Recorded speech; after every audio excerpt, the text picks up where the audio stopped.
Oh, it's another swing and a miss for diversity, equity, and inclusion. I'm drinking my coffee this afternoon, rewatching old seasons of The Challenge on Paramount Plus. My morning and afternoon coffee time, it's often when I come up with my best ideas. It gives me a couple of hours to sit and think. I'm out here in my studio man cave, all alone, no one to bother me. It's just me and my thoughts, and sometimes my dog. When I saw this story on Katie Nolan this afternoon, I sat here trying to think of one time, a hiring decision based on diversity actually worked out. Diversity gave Tiffany Cross a weekend role at MSNBC. Didn't take long, and Tiffer was back to her previous job as the ultimate bongo sniffer. Diversity.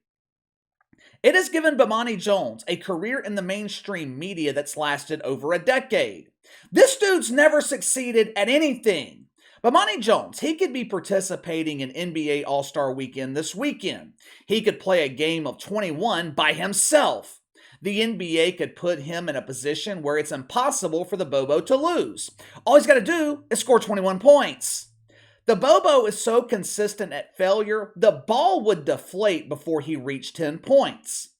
Now, I don't want to say never, but in 99.99999% of cases, hiring decisions never work out when the decision is based on diversity and diversity alone. Last year, Major League Baseball decided to diversify their broadcast by giving Apple TV exclusive coverage on Friday night. One of the biggest games of the week, if such a thing exists in a 162-game season, but one of the biggest games every week was exclusive to Apple TV. Obviously, this was a horrible decision by Rob Manfred. I understand what he was trying to do here. He wants to appeal to a younger audience.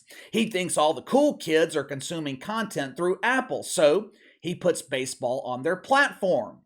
Problem is, young people don't watch baseball. Older people watch baseball. What is one of the biggest things older people struggle with? Technology. A couple of weeks ago, my dad purchased a security camera that he saw advertised here on my channel on YouTube. He calls me over to the house. He's having trouble setting it up. He blames their slow-ass DSL. He blames the camera itself. This thing is defective, son. It's dead out of the box. I asked him step by step what he did to set up the camera. He tells me I tried connecting it through Bluetooth. It won't connect. See, it says no connection found. I said, Dad, did you plug it in? In order for the camera to connect, it's got to be plugged into a power source. Seems like you skipped step one. We had a good laugh about it, but it's just an example of how older people struggle with simple technology. That was the first mistake Rob Manfred made when choosing to make Major League Baseball exclusive to Apple TV. The second mistake was far worse. Now, to be fair, this decision was probably made by Apple, but it's still a reflection of Major League Baseball. I would imagine these powerful sports leagues, they're included in the decision making when it comes to who's calling their games. Apple needed a broadcast crew to call games on Friday nights. More specifically, they needed an analyst. Now, when normal people think of baseball analysts, they think of people like Mark DeRosa, Carlos Pena, Jake Peavy, Harold Reynolds.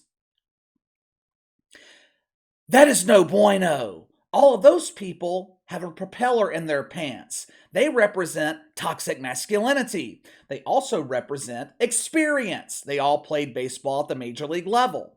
Major League Baseball on Apple TV, they decided to take the ESPN approach. They saw the success of Mina Kimes as an NFL analyst who doesn't know shit about fuck when it comes to the NFL. They thought they could emulate that success with Katie Nolan. Last year, they hired Katie Nolan to broadcast games on Friday night and gave her the title of Major League Baseball analyst. Never mind the fact, Katie Nolan has never played Major League Baseball. Never mind the fact she thinks a baseball diamond goes on her ring finger. Never mind the fact Katie Nolan had zero experience calling live sports. She didn't even have experience calling Little League games where half the kids are pulling the wedgie out of their ass. She had no experience. But in the name of diversity, Katie Nolan was given the job. And look, To her credit, she has admitted publicly that she was not qualified for this. When she was approached about taking this job, she told them she was not a good fit. Major League Baseball sold her on the idea by telling Katie Nolan they wanted to bring a comedic approach to the broadcast booth. There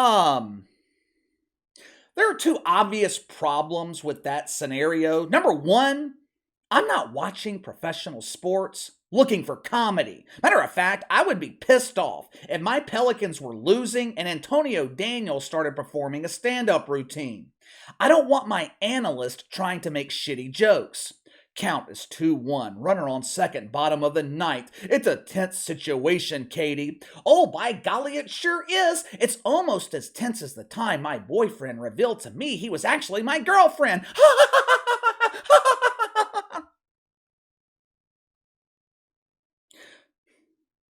Which leads to the second problem. Katie Nolan is not funny. I'm sure there are some lonely men who spank their wankers dreaming of Katie Nolan every night that think she is absolutely hysterical. She's not.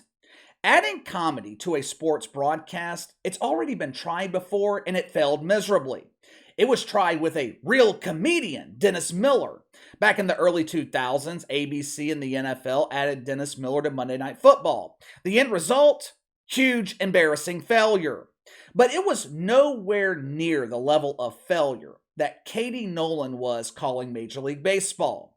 It didn't take 2 or 3 weeks for fans of Major League Baseball to grow tired of hearing the mouth farts of Katie Nolan. They began complaining on social media. For the love of God, please get Katie Nolan off my TV. Give us Maria Taylor. Give us Mina Kimes. At this point, just give us silence. Give us anything but Katie Nolan. There was a simple explanation as to why Katie Nolan wasn't popular with baseball fans. It wasn't because she sucked at her job. It wasn't because she doesn't know shit about fuck when it comes to Major League Baseball. No! According to the goddess herself, there was a much simpler explanation. Mythical misogyny. Mythical misogyny. According to Katie Nolan, old dudes didn't like her calling baseball games because she's a woman. I thought I was past this point of my career. I'm an Emmy winner, damn it! I drive a Dodge Stratus. I'm Katie Nolan. Yeah. What the fuck is a Katie Nolan? Besides, of course, a huge embarrassing failure. Keep in mind, this is one of the most privileged people in the mainstream media. Katie Nolan hasn't reached Bomani Jones' level of privilege, but she's damn close. She was given a podcast on ESPN's platform. Failure. That's okay, though. That's okay. There's no denying that Katie Nolan is a pretty woman, easy on the eyes. ESPN had the solution for the problem. The thinking was, Katie Nolan had a face for television. They gave her a show on ESPN Plus. She was one of the anchors of their daily lineup. Failure. But that was okay.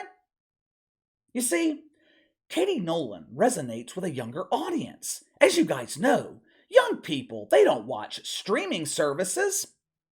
No, young people, they watch linear television. ESPN moved the show from ESPN Plus to ESPN2. Her ratings were so low, she didn't make the top 150 on cable. Failure.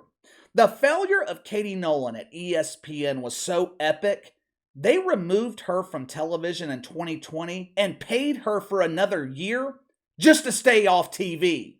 Once her contract ended with ESPN, she was hired by Apple and Major League Baseball, where once again, Katie Nolan was a huge embarrassing failure. Earlier this morning, Apple TV announced that they were parting ways with Katie Nolan. That's the nice way of saying you're fired. Katie Nolan is the definition of a one-hit wonder. She is an example of someone who made a career based on smoke and mirrors, based on illusion. She was successful for a short time on FS1, but after a few months, Katie Nolan's show was only drawing 40,000 viewers. The problem when you build your brand, your career on smoke and mirrors, eventually the smoke clears. All you're left with is the substance, the value that you provide. Katie Nolan provides neither. It appears Apple TV and Major League Baseball have learned from their mistake. They tried ESPN's method. It failed. Instead of doing what ESPN continuously does and continue making hiring decisions based on diversity, Apple is going with a novel concept. They're choosing to hire someone with experience in both Major League Baseball and broadcasting. Apple is replacing Katie Nolan with Dontrelle Willis. Dude spent 11 years in the major leagues, two-time All-Star, won the World Series with the Marlins in 2003. He also spent last season calling games for the Dodgers. Sounds like he's qualified to me.